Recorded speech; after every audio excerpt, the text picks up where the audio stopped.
Hey everyone, welcome back to my channel, or welcome if you are new. My name is Tonya, and on this channel I share a lot of bookish content, so TBR videos, book reviews, reading vlogs, book hauls, all the different bookish things, plus some lifestyle content thrown in there as well. And in today's video, as you can see here by my lovely stack, we're going to be doing a book haul. And these books came from a few different places. Some I got from Amazon, some came from Target. I do have one that was from Crate. And then I think the rest are book of the month. So yeah, go ahead, grab yourself a tasty beverage, sit back, relax, and let's look at some books.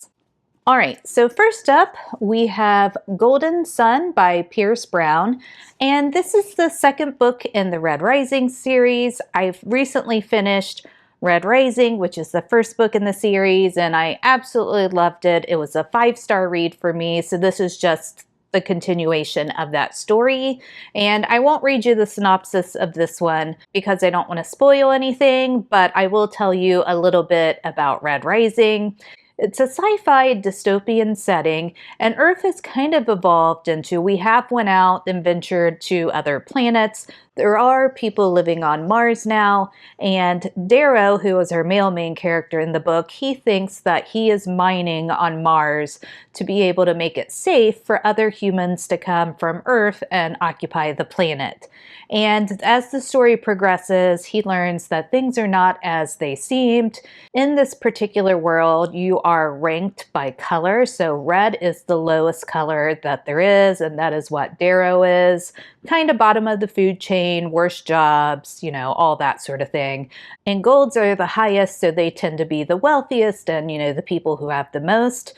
Well, you know, as I said, things kind of progress, and Darrow comes to find out some things, and he ends up learning something about this hierarchy that is in place. And he goes off, he joins up with a group of rebels, and he goes off and infiltrates this academy that's only supposed to be for golds. And basically, he's going to go in there and kind of take them down from within. And I really enjoyed the book. I love Darrow as a male main character. He is young when we first meet him. He's 16. So some of his actions can seem a little juvenile, but based on his age, those actions make perfect sense. So I believe we do a bit of a time jump in this one. So I'm really excited to continue the series. I was so surprised by how much I did like Red Rising that I can't wait to pick this one up.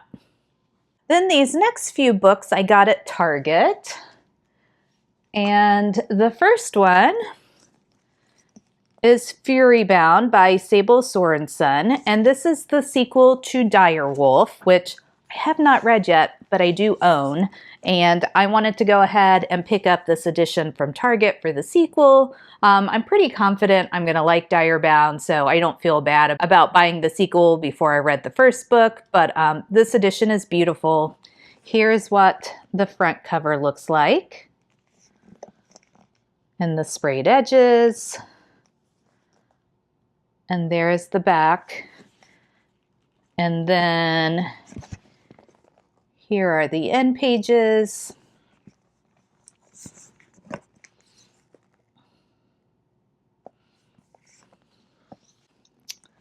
And this is another one I'm not going to tell you the synopsis of, just in case you also have not read Direbound, but I will tell you a little bit about Direbound. So essentially what you need to know is our female main character's name is Marin in this series, and her kingdom is at war with the nation that lives across from them. That nation has some vampire type creatures. I don't know if they're exactly vampires, but something similar that has been stealing children from Marin's land, and Marin's sister gets stolen.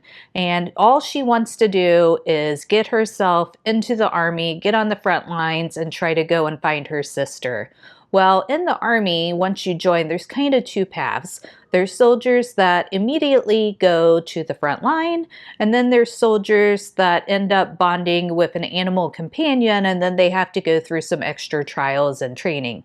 Marin doesn't want to have anything to do with those animal companions. She just wants to get to the border. But of course, she ends up bonding with one of these dire wolves, which is the animal companion. So we kind of pick up her story from there, her trying to get through these trials and then get up to the front line. There is a love triangle in the book as well, but definitely sounds interesting and right up my alley. I just got to make it to Dire Bound so that I can then move on to Fury Bound. Then I also picked up Verity Guild by Maya Corland. And this one is also beautiful. I actually got Fury Bound and Verity Guild at the same time. They had like a buy one, get one free offer. So there's the front cover. Absolutely gorgeous. And the sprayed edges.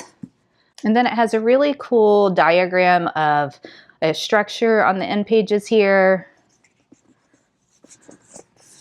And the same on the back there. And I read Maya Corland's Broken Blade series last year, and it was great. It was one of my favorite series that I've read, and that's why I've been super excited to read her new release, Verity Guild, that's come out. And let me give you a little bit of the synopsis. Secrets built this republic. One truth could burn it down. High Priestess Kurasi has spent her life hiding the truth, that she's the last surviving heir of the magical bloodline the Republic slaughtered. One wrong step could be fatal. But when a senator is brutally killed and a temple blade is found at the scene, all eyes turn to her. Praetorian Torin Morvain has made a career of dragging liars into the light, and Kurasi is the one person he's vowed to ruin. But locked on a mountain with a murderer, scheming senators, and a prophecy of death, he's forced to work at her side. The closer he gets, the more dangerous the truth and their attraction becomes. So definitely sounds good. I really enjoy Maya Corland's writing, and I believe this one is supposed to have like a Roman feel to it. So I always like Roman-inspired books, so that's another plus for me. But definitely looking forward to getting around to this one. Then, also from Target, but a different day, this book haul spans over like the end of March through the beginning of May. So I definitely didn't buy all these at once. It was spread out over a month and a half, 2 months. So then next up we have Starside by Alex Astor. Also has super pretty sprayed edges. And this one is Alex Astor's adult fantasy debut. She wrote the Lightlark series, which I haven't read that one. I'm not reading that much YA at this point, but who knows, I may pick it up one day. But this is her adult fantasy debut. Love the sword on the cover. Like I said, super pretty sprayed edges. And then a nice map end page. And same thing here on the back. And for this one, let me get her clothes back on. Here's a little bit of the blurb. Hundreds of years ago, a brutal war split a land in two. Starside is the realm of magic and immortals, the descendants of the gods living in a power-rich paradise. Stormside is where mortals fight for the scraps of that magic. Every 50 years, the gates between them open, and 50 challengers are allowed to journey across Starside on a deadly quest for magic that can heal, grant wealth, or extend life. Everyone has their reasons for entering, but Eris has only one: vengeance against the gods who killed her family. So definitely sounds good. Some sort of quest. I'm always a sucker for a good quest and, you know, taking down any sort of vengeful god. So this one sounds really interesting, and I can't wait to see what I think about Alex Astor's writing. Then this one I actually got from the publisher. It is AKiss of Crimson Ash, and it is by Anuja Vargas. And this one is a romantasy as well, and it's based on medieval Indian culture. And I haven't read a lot of books that kind of have an Indian background, so I think it'll be interesting to see what that looks like. And here's a little bit of the blurb. Nandapur is a city of secrets and spellcasters, where seduction reigns and a power-hungry king who is never satisfied plots to unleash a weapon that has lived only in myth, until now. To stop him, an ancient goddess seeks out a newly crowned queen, a heartsick prince, a common thief, and a courtesan with magic in her blood. Together they chart a course through brothels, temples, taverns, and palaces, setting a trap for the empire's most powerful men. So definitely like the sound of that. I love a good kind of, team or gang. So anytime, you have people pairing up from different backgrounds, I think that adds a lot of dynamic to the relationships within the book. Like I said, I did get sent this from the publisher. So thank you to Orbit and Hatchet Group for sending me a copy to read and review. Then the next 4 books are all from Book of the Month. I love my Book of the Month subscription. I've had it for about a year now. This is not sponsored. I would, of course, love to be sponsored by Book of the Month, but at this point, I'm paying for it with my own money, and I love the service. You can get hardback books for around $15, which is a great price for a hardback. And with your subscription, if there's ever a month where you're not into the different books that are being offered, you can either just skip that month completely or let your credit roll over to another month, and then you can use it in the future. I typically just roll my credits over, and then sometimes I get 2 or 3 books, which this is what happened with the books I have over here. 2 of them I got in April and 2 of them I got in May. And the first one we're going to look at is Bloodbound by Ellis Hunter, and I've been hearing a ton about this book. Everyone's been raving about it, and this edition is really pretty. So not too much here. That part's kind of boring, but this makes up for it. So there are indeed dragons in this book, and then this is some sort of witch's familiar, like a wyvern or something like that. I guess I will learn when I read the book what it actually is, and then just the really pretty sprayed edges. So like I said, I've been hearing a ton about this book. Definitely want to get to it. From what I understand, we're following 2 different females, and it's not a romantic relationship that they have, but they do kind of get intertwined together at some points, their paths, and then there's kind of a subplot of romance with another character in it. But here's just a little bit of the blurb. The blurb typically does a much better job than I do of explaining it. That's why I always read them. You cannot forfeit, you cannot run. You duel or you die. Astrid has always known she is destined to die. She is the last Nashtern witch and heir to the kingdom of Artute, cursed by a centuries-old covenant to duel the heir to the kingdom of Vada for the source of all magic, the heart. And now Astrid's time is up. She is heading into enemy territory to face Prince Zyron, the most powerful dragon rider in eons, with only her familiar, her potions, and her wits to aid her. She is going to die, and any chance her queendom has of curing the blight that's ravaging the lands and killing her people will die with her. Meanwhile, deep in Dragon Country, Skylar and her traveling troupe arrive in Vada's capital, ready to profit off the legions of spectators swarming into the city ahead of the duel. She despises the royals and all they stand for, especially as the King's Guard murdered her mother. But when her best friend disappears, suspected to have been taken in this conscription, her search takes her closer to the royals than she ever could have imagined. So it doesn't give you a lot of details about how the 2 female main characters' fates are going to intertwine. So I think it will be fun to see how they kind of meet up and their relationship grows throughout the book. And, Dragon Riders, you always have me at Dragon Riders, so I'm sure that I will enjoy this one.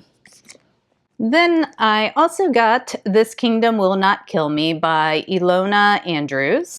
And in this one, our female main character, it starts off in our world here, and somehow she falls through a portal into the realm of her favorite fantasy book. And what could be better than that? Who hasn't imagined getting transported into their favorite fantasy book? I know I have several times. There's tons of fantasy books that I would love to just go visit the realms that are in them and, you know, kind of hang out with my favorite characters, see what's going on, try to save the day. And that's basically what happens here. Our female main character, she falls through this portal and she's doing everything in her power to make sure that the realm does indeed get saved. So I haven't heard a ton of reviews on this one, but it definitely sounds like it's going to be a good read. So hopefully I can get it on one of my monthly TBRs soon. Then for my May book of the month, I got Seek the Traitor's Son by Veronica Roth. And this one does have some pretty sprayed edges. And I know this is probably sacrilege to actually say, but this author wrote Divergent. I have not read Divergent, but I thought the synopsis sounded really interesting, so I went ahead and grabbed it. And here's a little bit about this one. The daughter of a bounty hunter, the knight sworn to protect her, the prophecy that destroys their lives. Eliget An did not ask for destiny to find her. She is happy with her life as a soldier defending her small country from the enemy, a powerful nation that worships a deadly fever. A fever that blesses half of its victims with mysterious gifts. But then Elegy is summoned to hear a prophecy. Her and the most ruthless of the enemy generals, Rava Vidar, brought face to face, they learn that one of them will lead their people to victory over the other, but they don't know which. And at the center of both of their fates, a man who Elegy is told she will fall in love with. So it sounds like a unique plot. As I said, I've never read anything by Veronica Roth, but I know the Divergent series is very well loved and very popular, so hoping I will like this one. And then my last book of the month purchase is Wayward by Amelia Hart. And I have seen this book out for a while and I have loved the cover every single time. I think it has the most beautiful cover. And the cover is kind of what has sold me on the book. I've heard some people who have read this one and enjoyed it. I believe this one kind of has some murder mystery elements to it, and there's also timelines from different periods in time, and you know, kind of has like a witchy feel. So I'll probably end up saving this one to the fall. And then the next book I got from Barnes & Noble, and I just have this one from Barnes, and that is The Shadow of What Was Lost by James Islington. And I picked this one up solely because I have enjoyed his Hierarchy series so much, The Will of the Many and The Strength of the Few, that I wanted to try his other series out. Now, I've heard a lot of people say that this series reminds them of The Wheel of Time by Robert Jordan, but this one, it's just, you know, more condensed and it has better pacing, so some people actually prefer this series over The Wheel of Time. And I don't know much about it. I truly just bought it because I've enjoyed James Islington's writing so much. So let's learn a little bit about the book together. As destiny calls, a journey begins. It has been 20 years since the godlike augurs were overthrown and killed. Those who once served them, the gifted, were spared only after accepting the rebellion's 4 tenets, which vastly limited their powers. Davian suffers the consequences of a war lost before he was even born. When he discovers that he wields the forbidden power of the augurs, he sets into motion a chain of events that will change everything. To the west, a young man whose fate is intertwined with Davian's wakes up in a forest covered in blood with no memory of who he is. And in the far north, an ancient enemy begins to stir. So definitely sounds like it's going to be a good one. I'm a sucker for an epic fantasy. They are my favorite kind of fantasy book. I love just reading, you know, an entire series and getting to know the characters and the world, you know, really in depth. And I'm hoping this is going to be another great epic fantasy series for me. Then my last book was a super special purchase for me.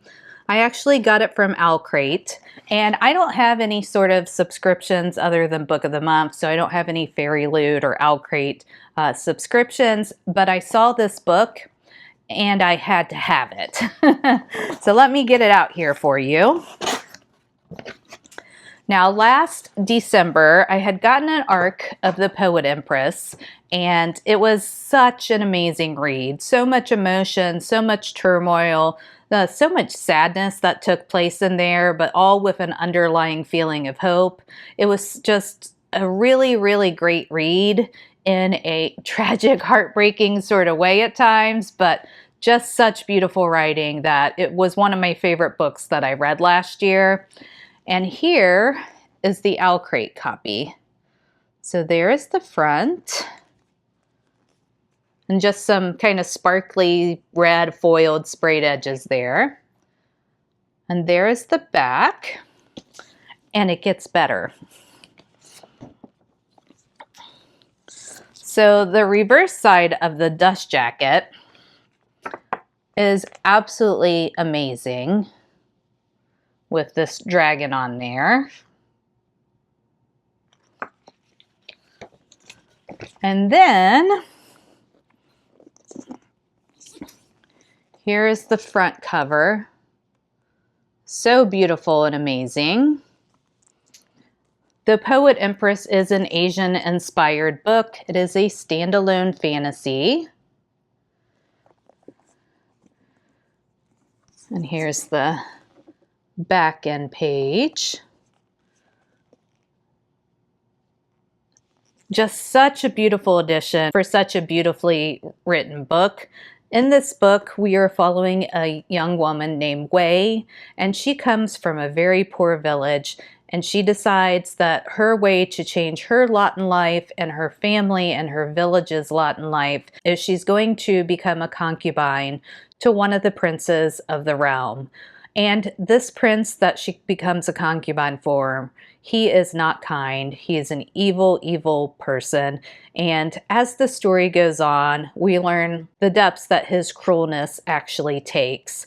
And Wee finds herself in a situation where she has to figure out how she's going to actually survive this relationship. And this land has poetry magic, so it's all through the written word, and just, you know, the poem dictates the magic.